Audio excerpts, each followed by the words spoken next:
Allez-y. Donc la DRAC, ce sont les droits du religieux ancien combattant.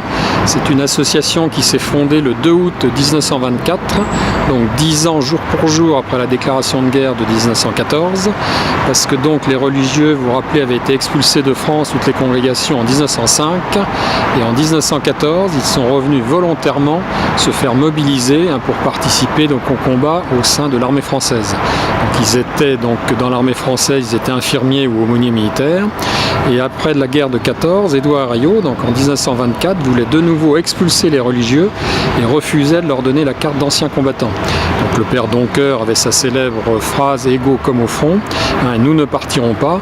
Et puis tous les généraux et les maréchaux de la guerre de 14, enfin une grande partie, la majorité, donc ont défendu les religieux. Il y a eu des manifestations énormes aux Champs-Élysées et à l'Arc de Triomphe qui rassemblaient plus de 10 000 personnes. Et finalement, le gouvernement d'Édouard Herriot donc, a cédé et donc a reconnu les religieux, leur a donné la carte d'ancien combattant et donc a accepté qu'ils restent en France. Et donc après, donc en 1926, ils ont inventé donc la coupe d'éloquence qui est destinée aux lycéens, donc les secondes, premières, terminales. Et donc nos fondateurs, c'était le bénédictin Don Moreau, le père Brottier, qui a fondé aussi les orphelins apprentis d'Auteuil, et le père Doncoeur, dont je viens de parler.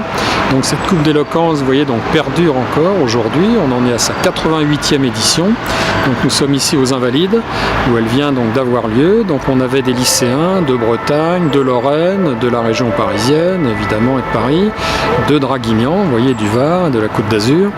Donc ça rassemble, il y avait une dizaine d'écoles, c'est limité à 2 participants par école.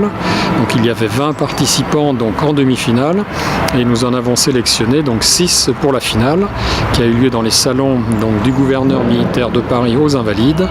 Et donc il y a eu donc un lauréat, donc évidemment, il y en a un qui a remporté la coupe. Et donc comme chaque année, une année c'était Saint-Joseph de Draguignan, donc chaque année nous avons des lauréats depuis donc 88 ans. Voilà. C'est bon ? Ça va, vous voulez que... Merci beaucoup. Ça va ?